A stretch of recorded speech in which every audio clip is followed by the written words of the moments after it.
Rocky, thank you for joining me on GE Talks. Thanks, Harley. Thanks for having me. Did you know you were the very first person I met in Shepparton? Oh, no, I didn't know that. There you go. So I leased my gym building off you. I recall. I was on a boat, and me and you were you were helping me negotiate the lease, Yes. and like we were kind of at the end game of it all. And I got on this boat to go on a cruise for New Year's, and we had no reception. So I didn't know where we were at. I felt like we had it we were kind of getting close, and I felt like we had it. The last day I was on that boat, I was on the boat for 7 days. Yes. The last night, I did not sleep. Yeah, he did. I was so excited Yeah. to get off the boat and read your email to tell me if I was going to be able to pretty much come do my dream. Yes. Like yes. how cool is that? Like you get to be part of my story. Yeah. That's good, isn't it? I was wrapped for you actually when you did it, because I thought you could see the energy you had, and when I met you, when I spoke to the landlords, I said, I think this kid will be all right. You know, this kid will be good. Yeah. Well, it's been a good fit. The landlords terrific. have been unreal. And they are good. They are very good. All right, before we get too deep into it, do you want to let the Shepparton locals know who they're listening to? Yeah. Rocky. My name's Rocky Gagliardi. But probably everyone sort of knows me as Gagliardi Scott Real Estate, or a real estate agent in Shepparton area in the Greater Valleys. Yeah. Been doing it for over 20 odd years now, 23 I think. Yeah. Yeah, great. Yeah. Shepparton local? Just born and bred Shepparton, yeah. What is it? Born at a GV-based hospital. Mum and Dad obviously migrated from Italy, so they're both Italian. I was born here in 1972. Yeah. So never left Shepparton. What did your folks do? No, not my dad did a lot of just unskilled labour.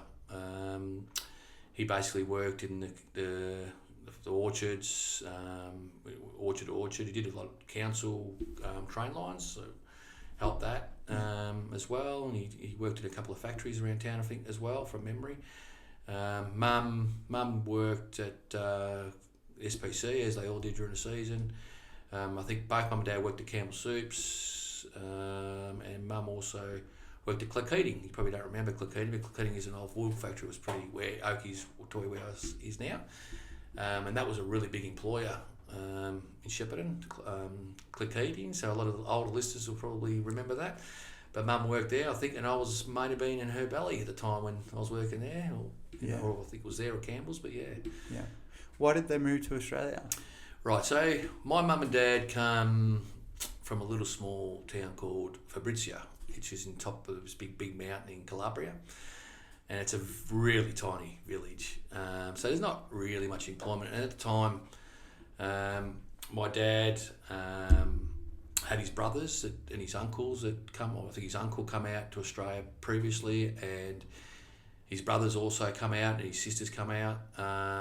And there was a life here for him. There was no life in Italy as far as work concerned.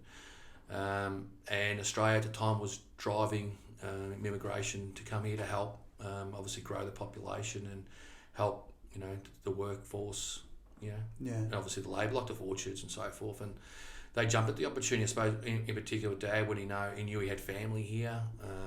I think my granddad passed away when they were young. Both granddads did. So when Dad left his two sisters and his mother back in Italy, and he went and followed his brothers and sisters here, and his uncle that was here too. So yeah, that's how they come up here. Then funny story, Mum. Then back then it's all pretty much it was arranged type things, weddings and that sort of stuff. And when Dad settled down a few years and got comfortable, he wrote a letter home saying, "I'm looking for a wife." And Mum said yeah, and then Mum come from a tough upbringing. Her dad passed away really, really young, died of a heart attack, and so she was the oldest of the three sisters, and it was just left to three ladies, and her mum is an amazing woman. And they back then, the way it would seen is if Mum then went to Australia and married Dad, it takes the pressure off her mum and providing for her family, and they would work in and they'd send money. So they'd send money back to help out both parents. So Mum's mum and Dad's mum, and as they did, all the family did.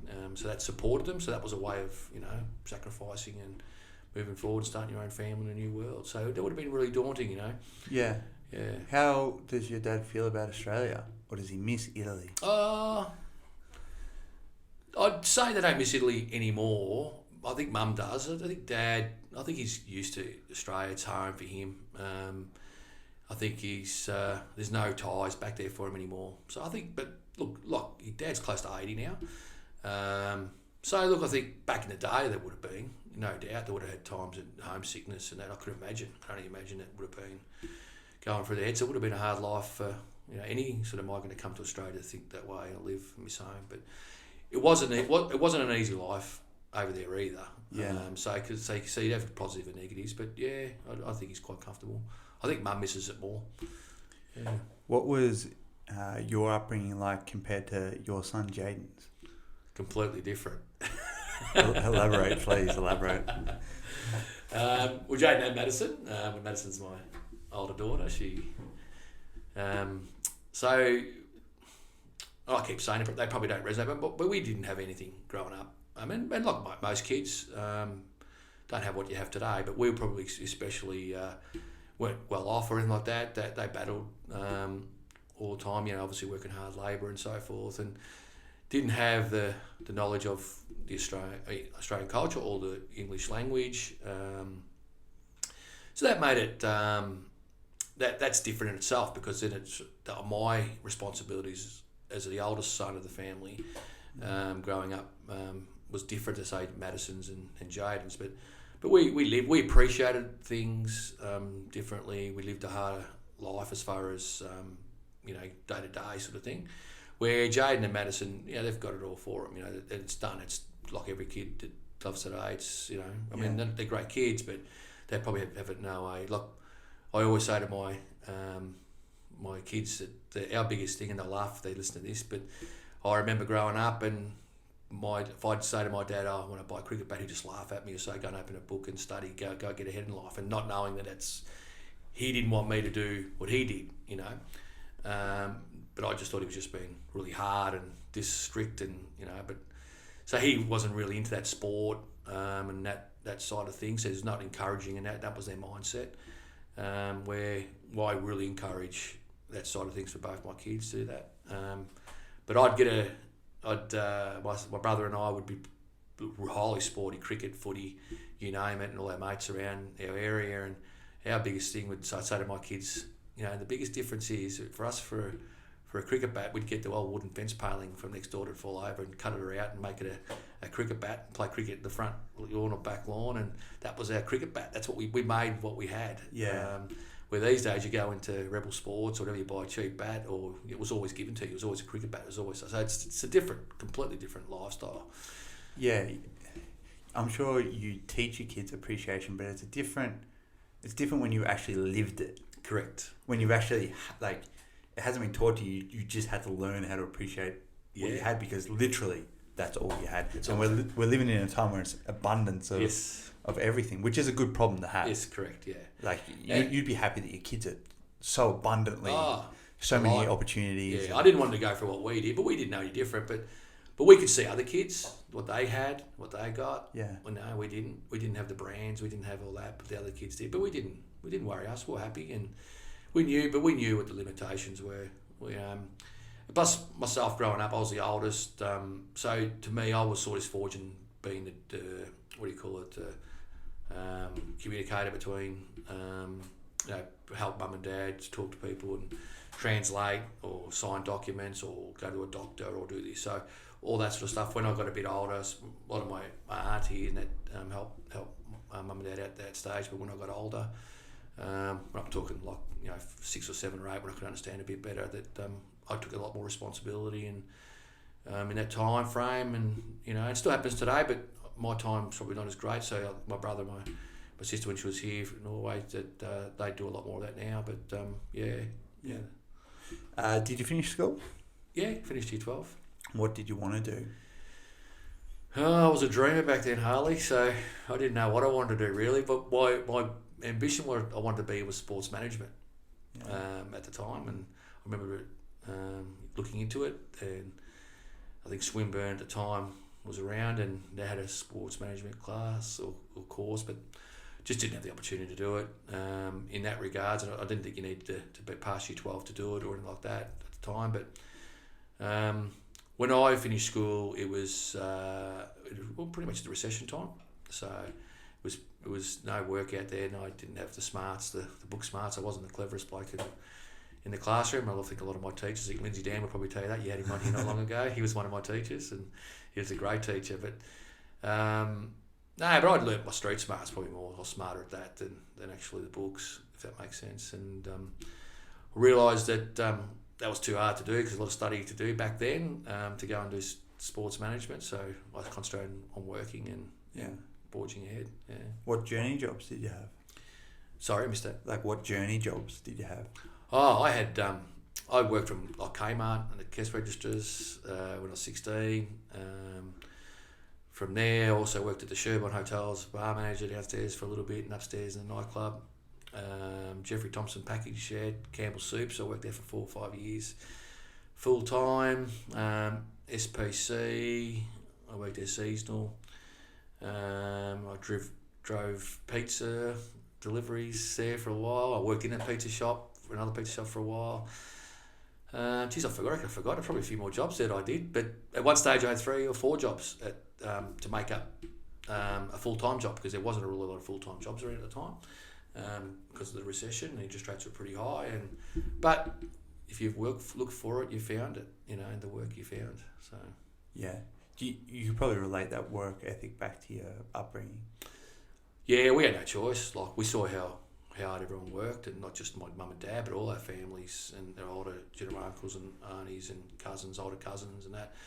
And that was what you grew up in. So, yeah, you saw their work ethic, and they probably looked at me and said, geez, you're a lazy bum, because we used to muck around all the time. And we did. We were brats as kids growing up. So, yeah, no, but yeah, you get that work ethic. You learn, but you got to do it. You got no choice. Yeah. Yeah. So how does this all lead into you studying real estate? So when I did real estate, I did a bit of work experience there with Damien White and Ron Stewart. Funny I didn't remember that when I told him that, but a long time ago, just said what it was like. And so I did, when I finished school, I did a sub-agent's licence because I was a bit, like I said before, I was a bit of a dreamer, then I was a bit naive and things. So I thought, it'd be good to get a job as a real estate agent because I can drive around in the car all day and listen to the cricket during the summer and all that sort of stuff. I thought that was a good way, just go and show houses or whatever, and you're laughing. But so my journey to real estate was a good one because we got married. I was young when we got married and bought a house, and I wanted to build one, and we saw a block of land and we rang an agency, and she said to me, "Oh no, it's sold." She told me the price actually, and it was too expensive. I said, "No, don't worry about it." And then she rang me 5 months later. It was incredible, really. She remembered, took the number. I thought, Jesus, And she rang me and said, "Oh, that block of land's dropped. I think it was 10 grand at the time." And I said, "Oh no, I'm not interested in a block of land, but I'm interested in getting in real estate." And she said, "Oh, interesting. My boss is looking for. Do you speak Italian?" I said, "Yeah, I do." And she said, "Oh, my boss is looking for someone of Italian background." I said, "Oh, I wouldn't mind having a go at it." And so she told me the boss's name and all that, and I rang him up and I said, "Look, I want to come and see you. I want an appointment." And he goes, "Oh, all right." I didn't tell him what it was about. Dressed up in the suits and had a briefcase with me with nothing in it, and walked in, and he sat down in his office and he said, What can I do you for?" I said, "Oh, I heard you're looking for an agent." He scratched his head. He goes, "How'd you get that?" And I said, "Oh, one of your agents told me looking potentially for an Italian speaking boy," and that was Roland Crosby. And I think he was impressed that I actually made the time to go and see him and not actually send him a resume, and make the time, and then told him a bit about myself, and he was intrigued, and he was really good about it. And I left, and I didn't have any feeling whether I was going to get anything or not. He did a bit of research. He knew a lot of people that I knew. He's obviously pretty big in football around the area, and I played footy at Footy Club at the time, and he knew a lot of people in there as well, and got good feedback. And he rang me back, and he said his wife wanted to talk to me. So I went back there and did that, and he said to me, "Rocky," he said, "I've got one problem with you." I said, "What's that?" I said, "You told me you paid your house off." I said, "Yeah, I have. I worked really hard for 4 or 5 years. It wasn't. I mean, at the time it was only 100,000, but was a lot of money back then, but we worked hard, always saved my pennies, and taught my mum and dad. Yeah. And he said, don't know if you got the hunger to do it. I said, oh, no, I do. And he goes, well, how? I said, because my wife wants to build a new home. I said, it's going to be an expensive one if we do. I said, I need to pay that off. That's going to be a lot more expensive, and I'm going to have a pretty big mortgage, as everyone does at the time. And he laughed and chuckled, let me go, and then rang me back a few weeks later and said, I want you to start with me. And, that sounded like a little bit of a test. Yeah, well, I didn't know, and he was obviously listening and reading between the lines. But yeah, it was a bit of a test, because back then it was driven by hunger and all that sort of stuff. It was how hungry you are, how hungry is my agent to go and win a listing, and that's the way it was perceived back then. And that still is one of the elements in the industry today, but there's a lot more to it than just being that it was dog eat dog sort of type, different type of era back then and how they did it. Yeah. It's such an interesting way to get a job. Yeah. Like, how would you respond if somebody did that to you these days? I'd appreciate it. Yeah? Yeah, I mean, and this is going to, geez, I hope, how am I going to answer this, Carl? Because this could you have some guys rocking up in suits. Yeah, that's right. I get a lot of resumes that get dropped off at the front. And that's good. You look at them and you keep my file and that. I'm one for initiative and people that make their own way. If they've got the nous to go ahead and go and ask me for a job, I mean, I'm not going to give the person a job, but if they tick the boxes, yeah, why not? If they've showed the initiative and there's a spot there, yeah, that's more appealing than someone just dropping a resume at the front and keep going on. And that's different too. I mean, you've got admin staff and that's different. But still, it's the same in that regard, that if they said, look, they want to meet with me and talk to me and, yeah. I'll probably be more smart. I'll ask what's it about though. Yeah. Do you do the hunger test on your guys? No, I do tests on, my test's a bit different on agencies. I mean, Sean, he's hungry anyway, you can tell, generally, because he's proud. He's a proud young kid. So he had a different outlook. He's got a different way of doing things. And when I sort of headhunted Sean, I chipped away at him a bit. He probably didn't realise what I was doing. But he's such a great persona. He's got such a good personality, and that's a big thing in his aura. People come within his aura, they like him. That's an instant thing. When someone's going to sell possibly their only asset in their home, they want to be comfortable with the person they sell with, and if you want to make a career of yourself, and Sean's got a lot of contacts and a lot of people in different areas, and he's well known in the area. So that's he's a perfect example. Whereas probably someone would go, he wouldn't be an ideal agent. Well, I look at it and go, well, I reckon he would be great. Yeah. So Gerald was the same. I actually headhunted Gerald back in the day, and he was tossing up whether he comes work in real estate or go and work in identity. And so that's the difference. And I remember Jesse's wife and Gerald come into my house one night, and and sort of told him, you're not going to lose anything. I went to explain it all to him, explained to him why he'd be successful, and I thought these are the right drivers, and he hasn't looked back, Gerald, either. He's been in it 15 years, and I think or close to it, and been extremely successful. Yeah. You sound like a bit of a salesman, obviously. Well, if I see someone I like and I think they can go, they got the right, well, you sell it to them, don't you? It's a great lifestyle to have if you do it right. What characteristics make a good salesperson? I like the one you brought up about Sean, like the aura. Because I definitely Gerald's got the same. So Gerald, we played cricket with Gerald back in the day, and I watched him, and I could see that people gravitated to him naturally. Yeah. They liked him. They felt comfortable with him. You can see by body language by how the people are when they talk to you. If you sit back and watch people, you can see if they're tensed up or not. And generally, you can see that Gerald was very well liked, by his peer group, and that's a big sign, And then, the other characteristics is, their contact base and, their farming area, who they can delve into and what they've done. And I think Gerald he worked at IK Caldwell, so he had a lot of contacts, a bit like myself at Campbell Soups, who worked there 4 years, a lot of contacts there. And his footy and Sep Swans and cricket, the old Students Cricket Club, and and then that just branches. He's got a lot of networks that you can delve in, and when he makes a phone call, I mean, these days you hear the saying where people go, "Oh, no salesman," or "I don't want to hear another salesman." They hang up the phone. But if Gerald somebody rings you up, or Sean Reid rings you up, they're willing to have a chat. They like him. They know who he is. Oh yeah, no, Jerry, what are you doing? And it's not. Oh no, he's cringing. He's ringing me about my house. And then they're not. It's an easy way of people relating to him and to them too. And yeah. Do you think having your real estate business in a town the size of Shepparton helps it perform better because people do have those connections? Certainly, yeah. Yeah, and it's easy. Like I always say it's easy here if you're the right person than, say, in Melbourne. Where Melbourne is just relentless and ruthless and, phone calls and just, you don't know many people in the city, and they do join clubs generally. It's almost a fake. They're joining clubs just to get to contacts, not that they enjoy that, or they may, but it's they're generating that to get that extra lead, to get that extra edge on their opponent or their competitor. Where here it's naturally you grow up in grassroots. So if you're made of the right stuff, because it's not. I mean, real estate's not for everyone. So it's a stressful industry to be in. So if you've got the makeup of it, and you've got that that base behind the characteristics and those connections, you can be very successful. What makes the job stressful?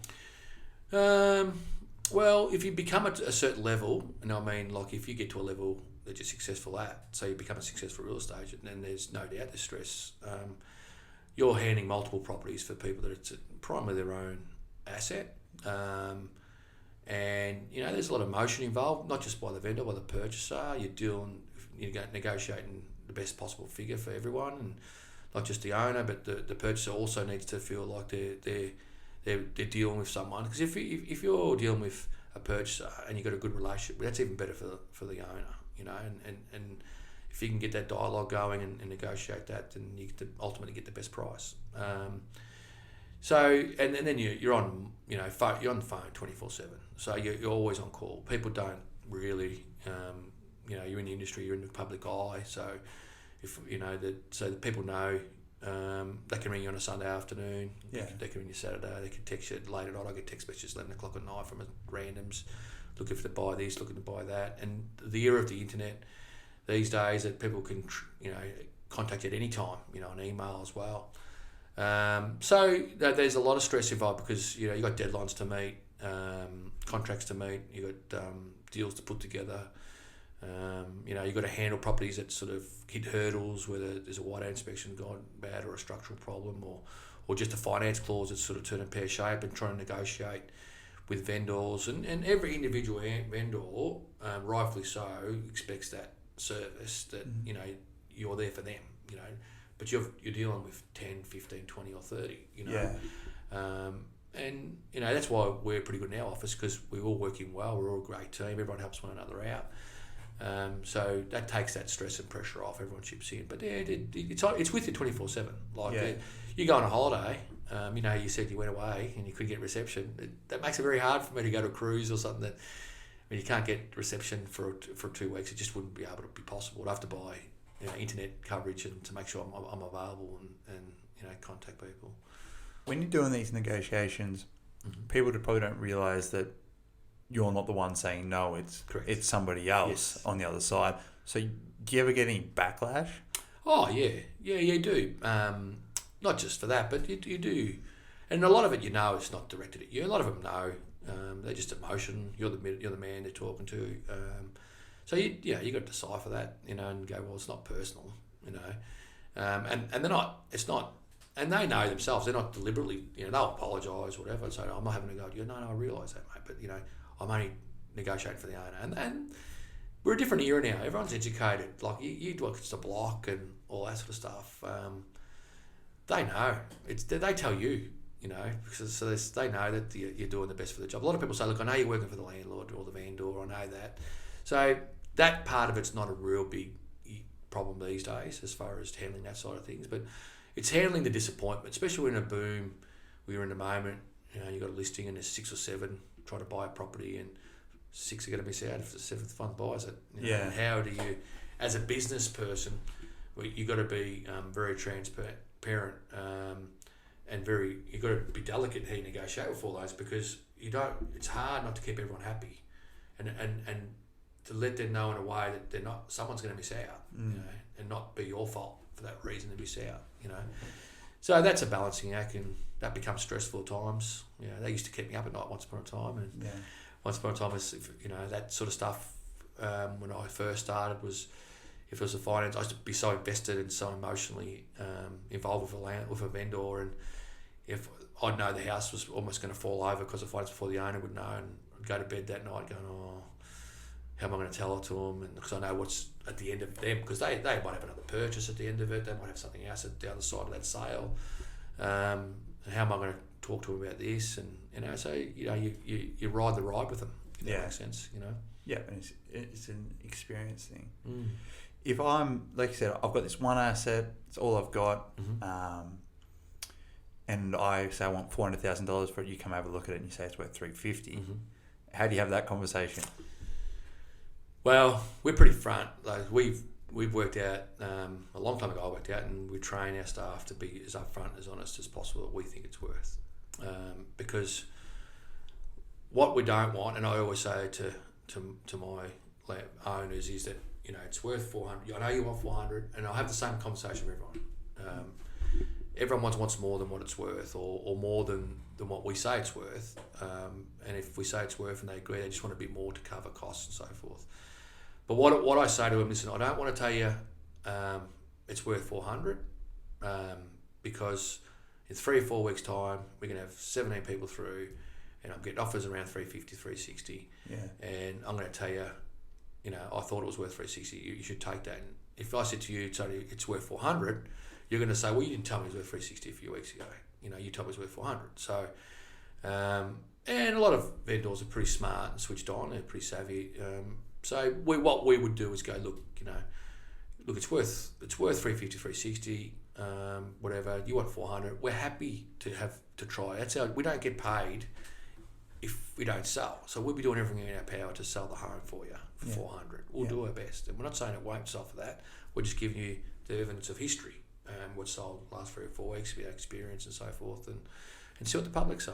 You know, and look, normally they have 2 or 3 quotes and agencies in. So the other battle is dealing with the other agents that tell them what they want to hear, and then that comes off, and you go, right, then they ring you 6 months later and go, can you sell our house? That agent. I've noticed that actually. Yeah. I've noticed things get listed and then later on get listed with you guys and then go. Yes, it happens a lot. Yeah, and we'd rather have that conversation with them, and not do we say, look, we don't begrudge someone if they want to do that, and we'd rather do it with us because we're holding it. But if they choose to go with another agent, we wish them the best, and hopefully they do choose us if it doesn't sell. Hopefully it does for them, because that's what you want. But you want them to sell with us, obviously. But if it doesn't succeed, they come back to us, and we sell a lot of homes that other agents have that come back to us, and we sell at the price or a bit more or a bit we thought it was. Yeah, great. What do you put the recent boom down to? Oh, geez, Shepparton's the Garvin Valley. I put it down to probably a perfect storm to a degree, and also the lead up to back when Susanna Shee took over as an independent. That was a big change to the Garvin Valley. In our area, it's bad. Like I was seen in the coalface. I was actually hearing accountants telling clients not to invest in Shepparton. Like, this is Shepparton accountants telling Shepparton not to invest here. And I'm like, why would you do that? Like, you know, why would you be down Shepparton for when Shepparton's got so much to offer and so forth. So when Susanna took over, it was more of an independent that it had the National Party for 4 decades, and obviously Labor doesn't want National back in. So obviously Susanna's been very good in getting funding for the hospital and funding, obviously the courthouse. I'm not saying that's directly with her, but all that funding that comes, and Sam, whether you like it or not, the super school, whether you like it or not, all of a sudden you're seeing confidence in the area where you got Pacton Milk and Freedom Foods and those areas, those businesses flourish, and all of a sudden Shepparton becomes a town or an area where people want to be. You combine that with the low interest rates and that sort of stuff, and the strong jobs, contrary to belief, the strong work, employment area in this area if you want to work. The median price ranges at the time was not that expensive. So from Melbourne, so to pay off a loan on a low interest rate is pretty appealing. So that, then obviously what's happened with COVID and the extension of sort of that $25,000 grant, and all the other bonuses that the governments have given, it's just supercharged the whole area. You know, I mean, I've never seen. I've sold land since I've started working for Roland 4 years ago, till now, and I've never seen anything like it. Like to see that we've sold, you know, probably 2 years worth of stock in a matter of 3 or 4 months. Yeah. You know, and it's just, you know, supercharged the whole thing. Is that grant still available? Yes, it's been cut down to 15 till the end of March.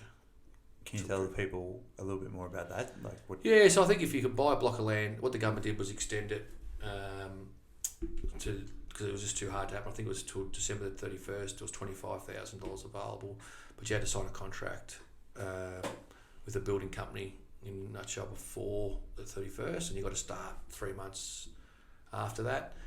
The government saw that was just too hard to put that in, so they've extended it from December the 31st to the end of March, but paid at $15,000. So again, got to sign a contract by December the 31st, preferably be titled land, and you know, start building within a certain amount of time after that. And obviously builders are all over that.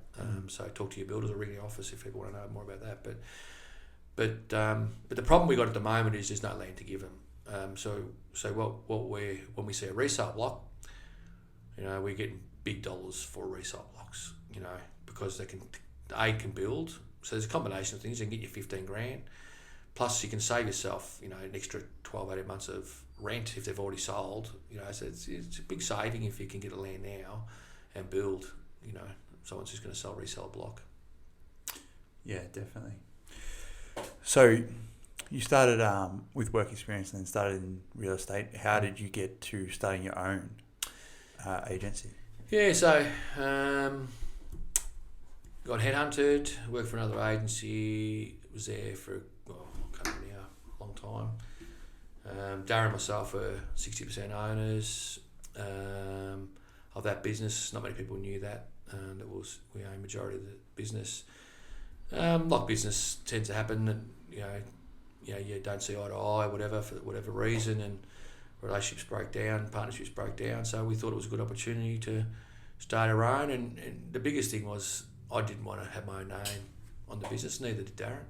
He's a Scott part, and but then when we talked to clients and so forth, they were saying, why wouldn't you? We do it because your name's on it. Everyone knows you, and so it evolved into Gagliardi Scott, and here we are 5 years later. Rolls off the tongue. I reckon it's a cool name. At the time it wasn't. But it took us a while to get over that hurdle. But once it did, we were comfortable with it. What was the first 12 months like? Busy. Okay. It was really busy. It was exciting. It was fun. Just expanding this business, and it was the start of a journey. It was good. What did you envision? What you have now, or? No, I didn't envision what we have now. No, it's funny, because I think Darren and I just wanted a business that we can, and Gerald, that wanted to have a business that we could tick over and be happy, and have time with family and so forth. And we didn't want to grow it too much, just steady as she goes, but didn't allow it to. It's just exploded and got from bigger and bigger and stronger. I think we started with 6 or 7 staff. We've got 19 now. Just not what I wanted or envisaged, but it's just gone that way. And because you're so entrenched in what you're doing, it just goes and naturally grows. Yeah. You were saying off air how COVID put things in perspective for you. Yeah. Do you feel like taking a step back from the business these days, or with balance? With balance, I think you got to realise that you can't spend not 80% of your time on the business. Is not healthy, So I've got to find time for myself, family. It was great. I think everyone probably experienced this. COVID was great in that I got to see my kids again. Yeah. In that, what I mean by that is that they weren't going out. You couldn't go out. You couldn't do this, you couldn't do that, and they weren't seeing their friends because you couldn't go to people's houses. But so it was great having meals and just seeing your kids and seeing family and catching up, and it was just great. And going for walks and, just smelling the air a bit. It was in that regard, that was fantastic. On the back of my mind going, God, what am I going to do with the business? How's it going to affect all that? But I sort of taught myself early days before all these announcements come out that everyone's in the same boat. It's irrelevant. Yeah. It doesn't matter. So just enjoy the time, and then you think to yourself, is it really worth it? All that energy and time, and the most important things is your family, and you don't want to miss that going forward. And you deserve to enjoy the fruits of your labour. Like 22 years, you said. Yeah. Working your ass off, obviously. Yeah, grinding, because it's non-stop. Like it don't so your phone's never off. Yeah. Yeah. Yeah. What's the plans for your kids? Like, what are their dreams? Well, Maddie's studying at the moment to get into uni to do social services, which I'm really proud of her about, because she's found something she wants to do, and she's striving to achieve that. I think she'll be very good at it. She's got that caring nature with kids and that. So I think that she'll be really good. So I'm really, really proud of her. She's working with me at the moment, so balancing study and that at the moment till I think she looks to get into uni about July this year. And Jaden's finished high school, year 12. He's currently working at Shep's Pallets with Trav Hampshire, and I'm actually pretty happy about that, because he gets to work his butt off, and from 6 o'clock in the morning till 2:30, he's going. When he puts his mind, he has a crack. I'm proud of him. He doesn't shirk a hard work. He's probably seen him in the gym, Harley, how he goes, but he doesn't mind that. He doesn't mind hard work, and he's pretty strong minded. I mean, he's got a dream. He's currently in the Murray Bushrangers list. He was unfortunate not to play last year because of COVID. So he wants to obviously tick that off and obviously achieve that, and hopefully, what he comes from there is, whether it's high leagues or whatever, that's his ambition. But he's going to start in a month's time with David Earl, a friend of mine. He's got civil engineering place. Great. So he's given him an opportunity, because he's, I think you enjoy that. They'll give him a bit of perspective, a bit like Madison. If that was what they liked, he might do that. His ambition possibly was to be a PE teacher, but I think that might have been me trying to give him ideas potentially. So hopefully that is the case, or it's not. It's up to him. But now he's got structure and drive to achieve something. So pretty proud of the both of them, really. So when I see him train, he's got this laser focus about him, yes. And I can appreciate that, especially in the younger generation. One day I was doing a boot camp down at the Oval, and all us guys were in the shade, and here I see Jaden just jog around the footy oval, and it was like 40 degrees, and he's just going by himself. Yeah. Do you know what I mean? He didn't need anyone on his case to do it. Yeah. He was just putting in the hours. Yeah. Nobody's watching. Yeah, no one's watching. And that's the way he likes to be. He's a bit introverted like that. So he just wants to do on his own. He does it. He doesn't want the fanfare. He just goes and does it, And he learned that too. Early days, he got cut from the Bushrangers when he was 16, right at the last minute, and he wasn't fit enough, and he knew it. I think he kidded himself. I think that really hurt him, and he got cut a couple of years ago from under 17s, and he worked in really, really hard. I'd never seen him work so hard, and when he was just gutted when he got cut. And as a family, you take that with you, but it just made him stronger. Like he just resilient. Went and played some terrific footy for Shep Footy Club that year as a 16-year-old. It was the best learning curve ever for him. So he knows what it takes. He knows what he's got to do, and he's driven. When his mind's right, he's right. Yeah.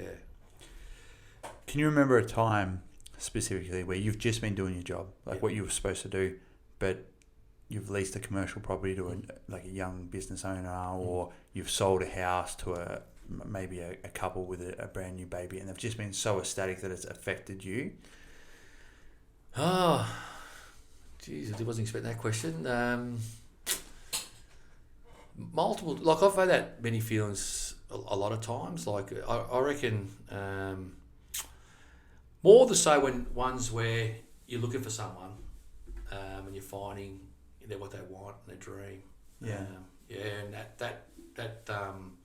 that means a lot because you've sort of gone out of your way to do it, and you get a lot that send you personal messages and thank you for making the dream come true. This is amazing, and that means a lot. Yeah. When that happens, because you go, wow, because they really do appreciate it. Because we live in an era where people just expect it, and it's his job, or people don't really appreciate it, but you love it. Yeah, you get that a lot. Commercially is a bit different. Commercially is business. It's more of a business type transaction. Like yourself, I was straight for you when you took that, because I knew you wanted it. Like I could see.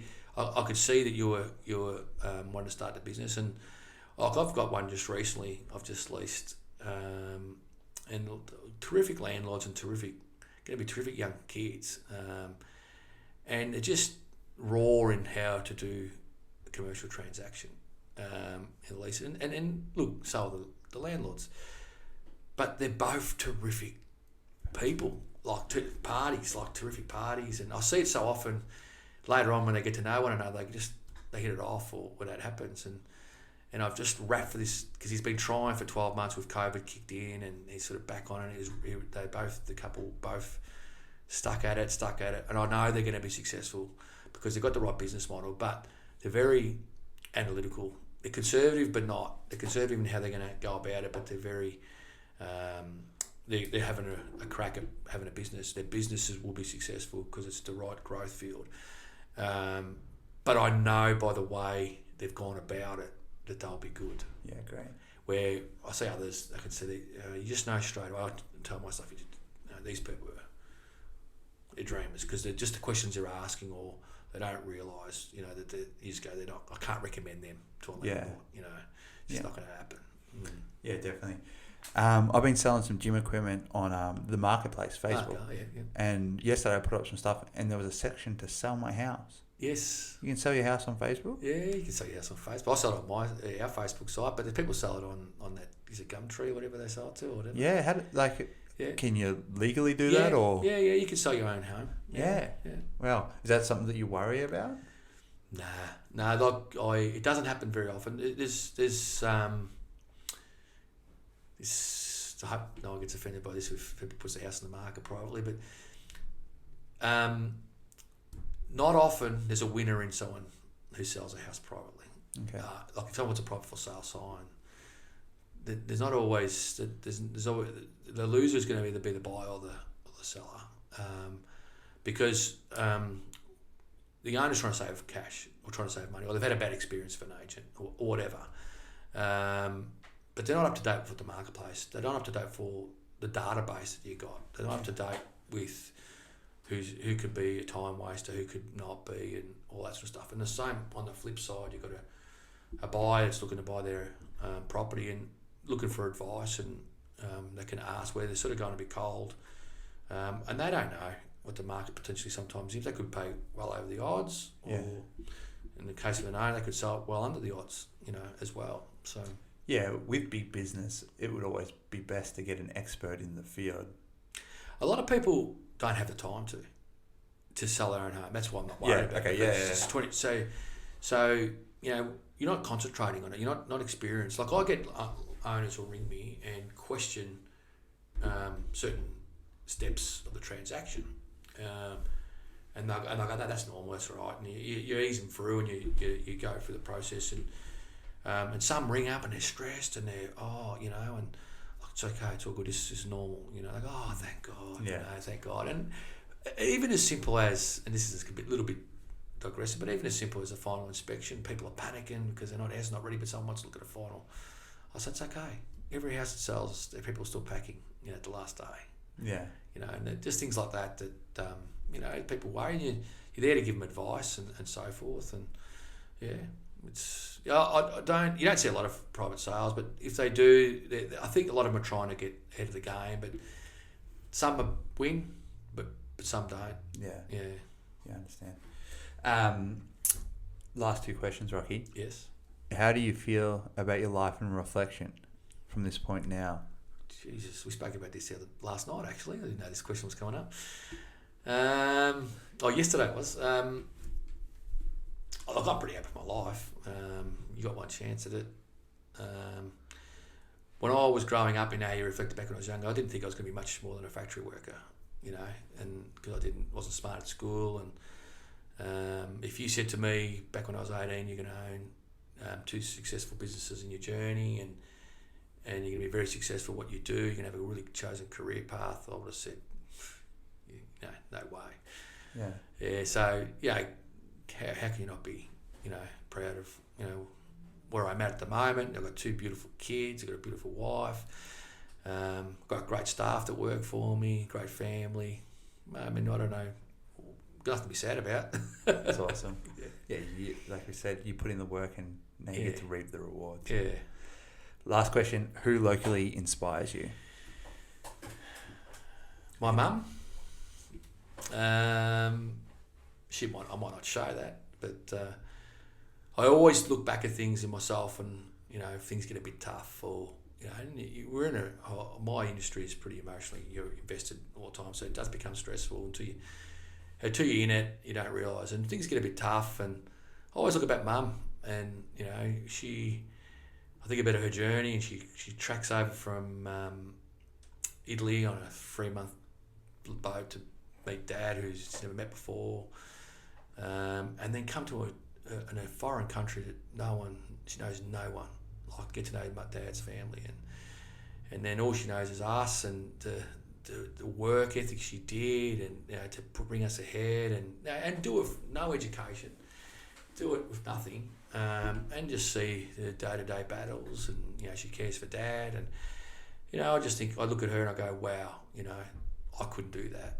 There's no way I could do that, and how you could do it, and how you just get up and keep doing and keep trudging, and day in, day out. I just couldn't do it, but she does, and that inspires me, because I think, well, she can do that, and you can do anything, Yeah. So, yeah. No, that's great, Rocky. Thank you for joining me. Yeah, thank you. Thanks, Alex, for having me.